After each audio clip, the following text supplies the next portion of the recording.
자, 오늘 강의 2부 제6강은 근로윤리, 즉 근면, 정직, 성실 이 세 가지 중에 첫 번째로 근면에 대해서 살펴볼 텐데요.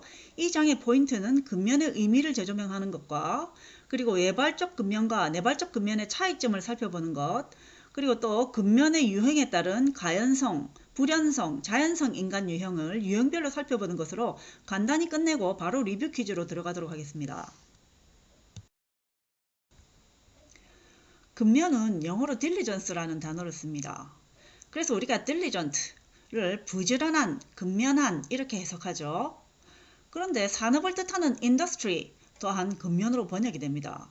이 말은 산업주의와 근면 사상이 밀접한 관련이 있다는 것이죠. 우리가 앞에서 막스 베버의 근대 자본주의론을 살펴봤을 때 종교개혁을 통해서 개신교 즉 프로테스탄트의 윤리를 받아들인 시민계급층이 노동을 하나님이 주신 소명이다 이렇게 보면서 성실하게 부를 축적하는 것이 선이라고 하는 관점의 변화를 겪게 되고 그로 인해서 자본주의가 발전하기 시작했다고 했죠. 그러니까 산업혁명 시대 시민의 삶에서 부지런함은 선이고 게으름은 악이라는 윤리관이 대두되기 시작했다는 것입니다. 그래서 산업혁명 전에는 노동은 노예들이나 하는 천한 것이라고 얘기했다면 산업혁명 전후에는 누구나 일하지 않는 사람은 윤리적으로 악한 사람이라는 가치관이 형성되었던 것이죠. 그래서 산업주의와 근면사상은 시대적으로 연관이 있는 것이고 그에 따라 단어의 의미도 같은 단어를 쓰게 된 것입니다. 자, 그런가 하면 한자에서 근면의 의미는 단순히 부지런하다는 것에서 나아가서 마음을 쏟아서 애를 쓴다 하는 의미가 있습니다. 마음을 쏟아서 애를 쓴다라는 의미가 있다는 거죠. 그 의미를 한번 읽어보면 인간 내면 세계, 곧 마음의 세계에 생각을 돌려서 그 뜻을 실현하기 위해서 애쓴다는 의미, 또 다른 말로 하자면 더 높은 정신세계를 지향하는 인간의 생활태도와 관련된 덕목 이렇게 됐습니다. 자, 괄안에 육체노동 플러스 정신노동, 단순히 육체노동에 있어서 부지런한 게 근면이 아니고 거기에 정신노동까지 합친다는 거죠. 자, 다시 한번 쉽게 말하자면 나의 정신이 지향하는 것을 실현하기 위해 애를 쓰는 생활태도 정도의 의미로 풀이될 수 있겠습니다. 자, 여기에서 중요한 것은 근면이란 것이 단지 목적 없는 육체적인 부지런함은 아니라는 것입니다. 나의 자아를 실현하기 위한 생활태도라는 것이죠. 자, 퀴즈 하나 풀겠습니다. 자, 즐겁고 유익한 돌발 퀴즈 8번. 다음 중 근면의 의미에 대한 설명 중 맞는 것은? 자, 한 개 이상 나옵니다. 1번. 더 높은 정신세계를 지향하는 행위. 2번. 물질세계에 집중하여 뜻을 실현하기 위해 애쓰는 것. 3번. 근면을 의미하는 영단어 industry는 산업화와 근면의 밀접한 관련성을 보여준다. 4번. 근면이란 육체노동에 있어서만 부지런한 것을 의미한다.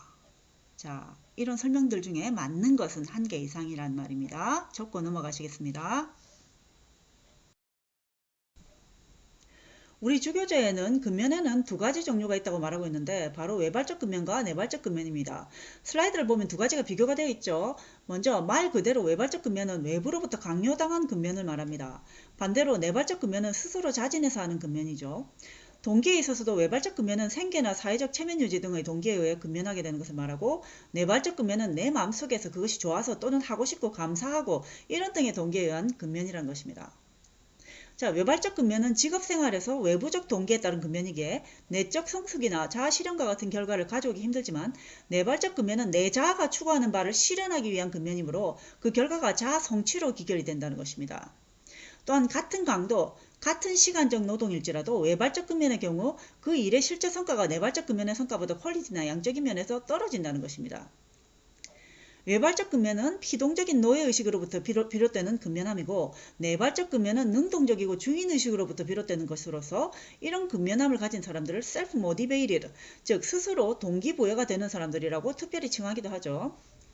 자, 외발적 근면이 직업을 그저 단순한 노동으로 본다면 내발적 근면은 직업을 자신의 사명이며 소명이라고 생각할 때의 근면성이라는 것입니다. 자, 마지막으로 외발적 근면은 창의성이 결여가 됩니다. 그런데 내발적 근면에 있어서는 어떻게 하면 나의 직업생활을 더욱 의미있고 즐겁게 할 수 있을까 끊임없이 자아 실현을 추구하기 위해 창의성을 활용하는 근면함이라는 것입니다. 이때 창의성이 뭐라고요? 자아실현의 창의성이라는 것입니다. 자, 다음 슬라이드에서 어느 유대인 상인의 지혜를 통해 외발적 근면과 내발적 근면의 차이성을 한번 알아보겠습니다. 유대인 상인의 지혜. 한 유대인 상인이 시내 한복판에 큰 양복점을 열었는데 백인들이 유대인들을 별로 좋아하지 않잖아요. 민족주의가 너무 강해서 자기들끼리만 모이고 또 고리대 공업자가 많아가지고 백인들이 돈 빌릴 때마다 손해를 많이 보기도 한단 말입니다. 그러니까 백인들이 애들을 선동을 해서 그 양복점 앞에 매일매일 가서 유대인 물러가라라고 소리를 지르게 했다는 말입니다. 그런데 유대인이 애들을 쫓기는커녕 걔들을 모아놓고 10센트씩 돈을 주면서 아이고 수고했다 이랬다는 거죠. 그렇게 매일매일 주다가 며칠 후에는 5센트로 줄이고 또 며칠 후에는 1센트씩 주니까 아이들이 아니 10센트 5센트 받고 소리 지르기도 힘든데 1센트 밖에 안 주면 우리가 어떻게 해서 소리를 지르겠냐면서 막 불평을 하면서 더 이상 오지 않게 됐다는 일입니다. 무슨 얘기입니까? 처음에 백인들에게 선동당한 아이들은 자기들이 재밌고 좋아서 내발적인 종기에 의해서 유대인 상점 앞에서 소리를 지른 거죠. 근데 상점주의는 그 내발적인 행위를 돈이 좋아서 하는 외발적 행위로 바꿔버린 거예요. 즉 아이들 자신의 행위가 외발적 동기에 의한 것처럼 느껴지게끔 만든 거죠. 착각을 유도를 한 겁니다. 결국 돈에 의해 소리를 지르러 온 것으로 세뇌를 당한 아이들은 돈이 작거나 돈을 안 주면 올 필요가 없어지는 거잖아요.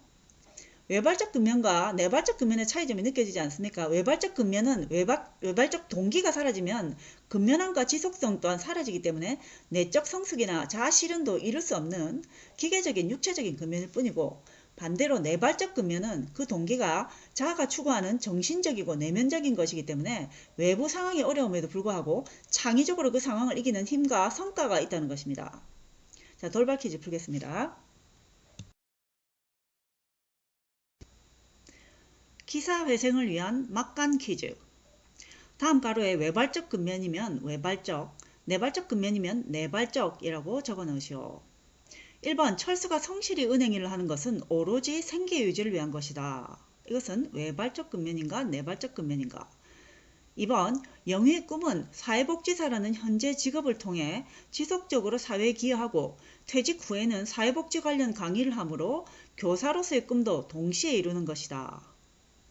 3번 수지는 피아노 학원의 보조교사로 일하고 있지만 언젠가는 학원을 열고 자영업자로서 경영의 꿈을 이루기 위해 다양한 악기 교수법과 학원 경영 노하우 등을 열심히 공부하고 있다. 4번 경진은 어머니가 그렇게도 원하던 의사가 되었지만 병원에서 진료하는 시간을 빼면 나머지 시간 전부를 PC게임에 빠져 있다. 자, 이렇게 직업생활에 있어서 내발적 근면이 중요하다면 나의 직장생활이 만약 짜증스럽고 우울하기만 할 때 나의 외발적 근면을 어떻게 내발적 근면으로 돌릴 수 있을까를 한번 생각을 해봅시다. 여기서 우리가 매 강의마다 언급되고 있는 테일러의 노동에 대한 패러다임 시프트 이론의 적용이 필요하다는 것입니다. 노동의 의미와 즐거움을 찾는 과정 속에 노동의 목적과 동기를 찾을 수가 있죠. 동기에는 외재적 동기와 내재적 동기가 있었잖아요.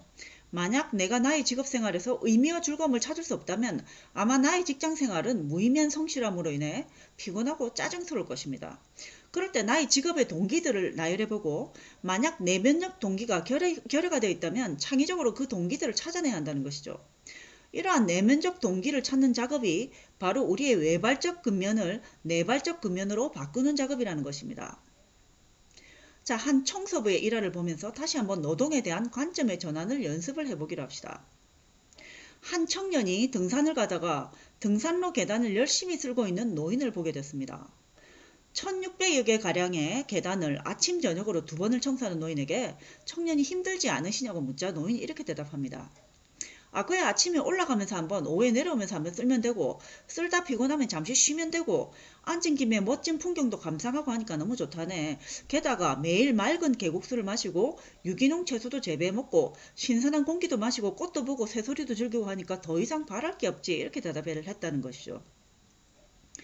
노인의 노동은 1600여 개의 등산로 계단을 하루 2번씩 쓸어야 하는 것입니다. 그 엄청난 노동을 어떤 창의성을 통해서 즐겁게 만들 수가 있었을까요? 자, 나는 매일 등산을 하는 김에 청소하는 것이다. 이렇게 간단히 바꿔버렸죠. 그리고 산 위에서 유기농 야채를 재배하니까 어차피 올라가야 하는 것이고 농사 짓는 것이 취미인 이 노인에게 등산로를 청소하는 일은 밭일을 하러 가기 위한 방법론적 전환일 뿐이라는 것이죠. 노인은 몇 년 전에 이미 퇴직하여 더 이상 청소를 하지 않아도 되는데도 아직 남아서 매일 봉사를 하고 있는 거라고 했죠. 그의 근면은 내재적 근면이었고 그랬기에 지속성을 가지게 된 것입니다. 자, 오늘 6강 강의의 마지막 이론입니다. 인간은 근면의 자세에 있어 세 가지 유형으로 나눌 수가 있습니다. 슬라이드 보시면 가연성 인간과 불연성 인간, 그리고 마지막으로 자연성 인간 이렇게 세 가지 유형으로 나눠져 있죠. 먼저 가연성 인간 유형은 어떤 일을 할 때 주변 사람의 영향을 받아야만 행동하는 타입입니다. 이런 유형은 주변에 훌륭한 리더가 있어서 훌륭한 또 팀원이 있어서 끌어주거나 팀 전체 분위기가 열정적일 때 자신도 열정을 불태울 수 있는 유형입니다. 반면에 불연성 인간 유형이라는 것은 누군가의 지시나 명령이 떨어져야만 마지못해 행동하는 사람입니다. 그러다 보니 일에 흥미도 없고 자신이 열정이 없으니까 비슷한 부류들과 어울리게 되는 거죠. 이런 사람이 리더십을 맡게 되면 팀 전체가 의욕이 없어질 수도 있겠죠. 자, 마지막으로 자연성 인간 유형은 어떤 지시가 없어도 스스로 일을 찾아서 하는 타입입니다. 아까 내발성 근면 의미를 알아볼 때 self-motivated, 즉 스스로 동기 유발이 되는 사람들이 있었죠. 이렇게 내발적 근면성을 가진 사람들은 주인의식이 있어서 실제 경영자가 되기에도 알맞은 유형입니다. 자, 세 가지 근면 유형에 대한 돌발 퀴즈 풀어보겠습니다.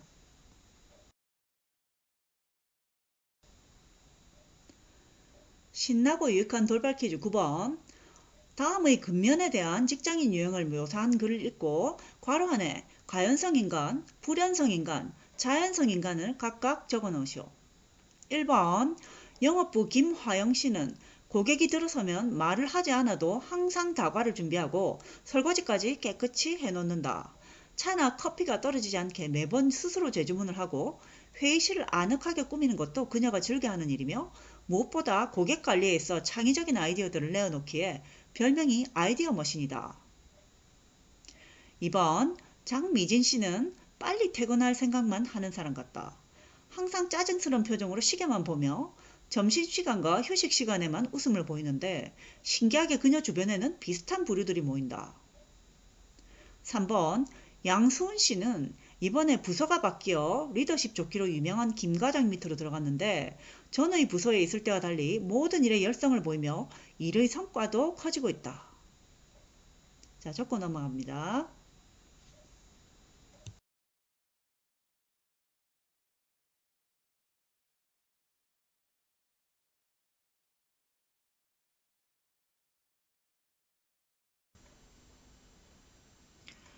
자, 현대사회 이윤 추구의 결과로 나타나는 두 가지 현상, 지로성 게임과 비지로성 게임 배웠죠.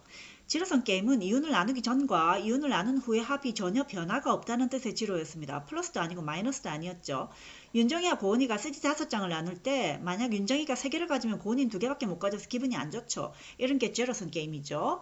비지로성 게임은 분명히 한 사람이 더 많은 이윤을 추구했는데도 그 상대편의 만족도 또한 동일하거나 더 많거나 하게 되는 상황이죠. 5개 CD 중 3장은 윤정이가 좋아하는 헤비메탈, 2장은 고은이가 좋아하는 클래식, 그리고 헤비메탈 CD는 불법 복제본, 클래식 CD는 낙서수나 EMI 레이블일 때 비싼 겁니다.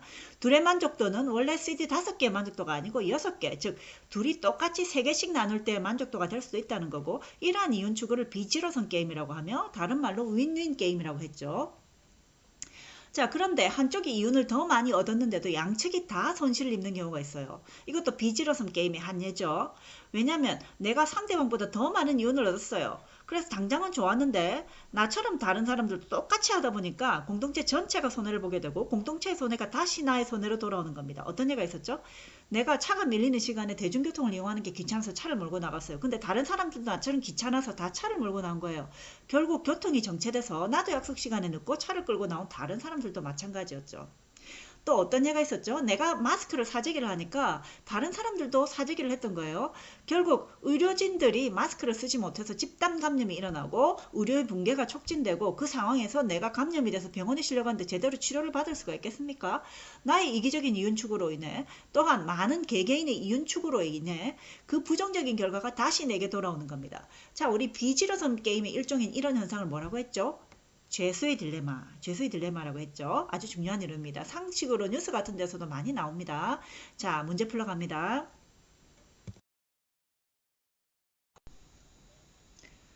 자, 리뷰 퀴즈 1번. 다음 가로 안에 들어갈 단어는 이윤 추구가 존재 목적이 되다시피 한 비즈니스 세계에서 윤리의 적용은 현실적인 어려움이 있다고 생각할 수 있다. 따라서 서로의 이기심만을 추구하게 되고 그 결과 모두가 손해와 피해를 보는 상황, 즉 상황에 빠지게 되며 이 현상은 제로섬 비제로섬 게임 중에 해당한다. 자, 우리 윤리적 행위의 두 가지 방식이 있었죠. 첫 번째는 관습적 또는 습관적 윤리로서 도덕규범을 별 의식 없이 맹목적으로 받아들인 상태의 윤리. 자, 이건 그냥 별 생각 없이 법이니까 지켜야 한다. 안 지키면 법의 제재를 받게 되니까 지키는 거죠. 이와는 상반되게 반성적 윤리라는 것은 자신의 도덕적 신념이 왜 옳은지에 대해 이성적으로 추론할 수 있는 능력을 갖춘 상태의 윤리라고 했습니다. 자, 내가 사회규범을 지키기 싫거나 이유를 알 수 없을 때 왜 내가 이 법을 지켜야 하는지 또는 왜 이런 행위를 해야 하는지 또는 하지 말아야 하는지에 대해서 스스로 반성적으로 되돌아보며 깊이 사고해보고 그 반성적으로 사고한 것을 실제 행위로 실천에 옮기는 것을 반성적 윤리라고 하죠. 자, 우리가 어떤 사람을 보고 아, 저 사람이 윤리적인 인간이다 라고 말할 수 있으려면 그 사람이 윤리적으로 두 가지 조건을 가지고 있어야 한다고 했습니다. 첫 번째는 반성적 윤리를 가지는 것, 그리고 그러한 반성적 철학을 통해 얻은 윤리를 실제 삶에서 실천하는 것, 이 두 가지가 있어야 윤리적 인간이라고 부를 수 있다고 했죠. 자, 문제 풀러가겠습니다.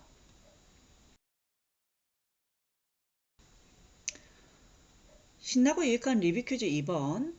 다음의 괄호 안에 관습적 윤리와 반성적 윤리 중 알맞는 단어를 써넣으시오. 1번. 나는 혜영이가 싫어서 아이들에게 혜영이의 비밀을 말하고 그를 비웃었다. 그 애가 속상해 우는 꼴을 보고 오히려 즐겁다고 생각했다. 이제 나는 어언 30살이 되었다. 나는 내 주변에 누군가에게 상처를 주지 않으려 노력한다. 남의 눈에서 피눈물이 나게 하면 내 삶에서도 그런 일이 일어나지 말란 법이 없다는 것을 깨달았다고나 할까. 이것은 관습적 윤리인가 반성적 윤리인가. 2번. 딱 소주 2잔을 마셨을 뿐인데 대리기사를 불러야 하는 게 너무나 아깝고 귀찮지만 법이 그런 것을 어떡하겠나. 단지 지켜야 할 뿐. 이것은 관습적 윤리인가 반성적 윤리인가. 호주 출신의 실천윤리학계 거장인 피터 싱어는 윤리가 자아실현의 연결선상에 있다고 보았던 학자들 중 한 사람입니다. 그가 한 말들을 보면요. 윤리적인 인간만이 자아실현을 할 수 있다. 그리고 돈과 사랑, 자기 가족을 돌보는 것 이외에 추구해야 할 것이 또 있는가? 만약 있다면 그것은 무엇인가? 나의 해답은 우리가 윤리적인 삶을 살 수 있다는 것이다. 이렇게 얘기했고요. 또 윤리적인 삶은 자기 위생이 아니라 오히려 자아 실현이다. 이렇게 말을 했습니다. 이렇게 피터 싱어는 윤리적인 삶을 자아 실현의 삶으로 동일시했던 학자입니다. 자, 문제 한번 풀어볼게요. 자, 즐거운 리뷰 퀴즈 3번. 다음 피터 싱어가 말한 내용의 괄호에 알맞은 단어를 적어 넣으시오. 윤리적인 삶은 자기 희생이 아니라 오히려 이다. 적어 넘어가십시오. 윤리는 행위의 결과를 중시하느냐 또는 동기를 중시하느냐 그 방식에 따라 두 가지로 나뉜다고 했죠. 먼저 결과론적 윤리 그리고 상반되는 의무적 윤리로 나뉘는데요. 결과론적 윤리라는 것은 행위의 동기보다 결과가 중요하다는 것이었죠. 그리고 행위의 동기가 어떠한 목적을 이루는 것에 있다는 목적론적 성격을 가지고 있는 것이었죠. 행위의 동기가 선한지 악한지 그것은 중요하지 않았고 목적했던 결과만 이루면 그 행위는 선하다는 식이었습니다. 결과론적 윤리의 범주에는 윤리적 이기주의와 공리주의가 포함되고 개인의 행복과 이윤 추구일 때 윤리적 이기주의, 다수 또는 공동체 전체 이익 추구일 때는 공리주의가 되는 것이었고요. 여튼 행위 목적이 행복 또는 이익 또는 쾌락이며 결과가 그것을 이루었으면 윤리적으로 선하다는 것이었습니다. 자, 이기주의와 공리주의 둘 다 BC 4세기경 성행했던 에피쿠로스 즉 쾌락주의 영향을 받았는데 에피쿠로스 즉 쾌락주의는 인간이라면 누구나 자신의 이익과 행복, 쾌락을 추구하는 존재라는 전제하에서 인간의 행동 또는 판단 방식을 연구했던 학파입니다. 즉 결과론적 윤리에 있어 가장 중요한 것은 어떠한 행위로 인하여 개인이나 공동체의 이익, 행복, 쾌락이 실현되었는가가 가장 중요한 목적이 되는 것입니다. 공리주의에서 알아야 할 학자 중 한 사람은 제러미 벤탐이었죠. 그는 영국의 도덕 철학자이며 동시에 법개혁가였고 공공복리라는 의미의 공리라는 단어를 주장하면서 공공복리의 극대화라는 사회주의적 입장을 고수를 했습니다. 즉 사회 전체의 질서와 이익을 위하여 개인의 자유와 이윤 추구는 제한이 될 수가 있다는 것입니다. 자, 반면 오른편의 의무적 윤리는 행위에 있어 결과가 아닌 동기가 중요하다고 했죠. 의무적 윤리는 독일의 철학자 임마누엘 칸트의 윤리학으로부터 직접적으로 영향을 받아 발전해온 윤리 방식입니다. 칸트는 인간의 이성은 보편적인 선을 구별할 수 있는데 이것을 도덕윤리라고 하였고, 뒤집어서 도덕률이 존재하는 것 자체가 인간이 이성적 존재라는 점을 증명한다고 했습니다. 이성을 통해 알 수 있는 이런 보편적 선, 이러한 도덕률은 절제적으로 지켜야 하며 이것을 지키고 행함에 있어서는 어떤 이유나 결과도 중요치 않고 그저 의무적으로 지켜야 한다는 것을 정엄명령이라고 한다고 했죠. 누구로부터 내려지는 명령이었죠? 바로 도덕률을 지키라는 개개인의 인간 이성의 명령인 것이죠. 그러니까 의무론적 윤리의 행위의 동기는 다른 동기가 아니고 바로 도덕률을 행해야 하는 의무가 동기인 것입니다. 이렇듯 칸트는 인간의 이성을 신뢰했던 계몽주의 학자들 중 한 사람이었기에 그는 인간은 결코 수단이 되어서는 안 되고 그 자체로 목적이 되어야 한다고 했죠. 그리고 의무론적 윤리는 인간 존엄성의 최대치가 되는 윤리가 되겠죠.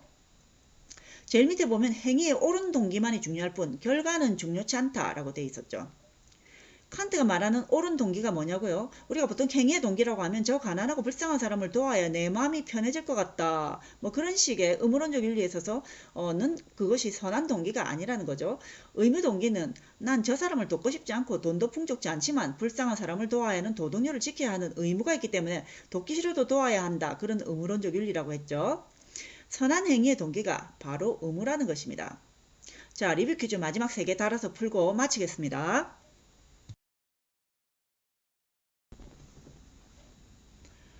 리뷰 퀴즈 4번. 윤리는 크게 윤리와 의무론적 윤리 두 가지로 나뉜다. 2번. 에 포함되는 두 가지 주의는 윤리적 이기주의와 공리주의이다. 3번. 윤리의 근간은 위대한 독일의 철학자 임마누엘 칸트의 철학에서 시작되었다. 4번. 칸트의 윤리론에 따르면 을 뜻하는 을 의무적으로 지키라는 이성의 명령이 이다.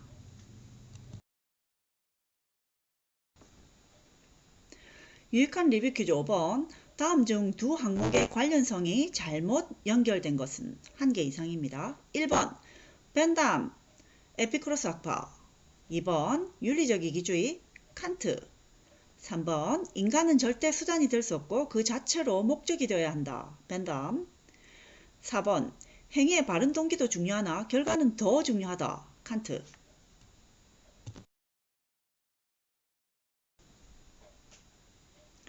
자, 마지막 리뷰 퀴즈 6번입니다. 다음 각 윤리관의 한계에 맞도록 괄호를 채우시오. 1번 나의 이익 추구와 집단의 이익 추구가 충돌할 때는 모순에 빠지게 된다. 2번 전체를 위해 소수가 희생해야 될 근거가 될 수 있다. 3번 상황과 결과를 완전히 무시하고 옳은 동기로만 의무적으로 행한다.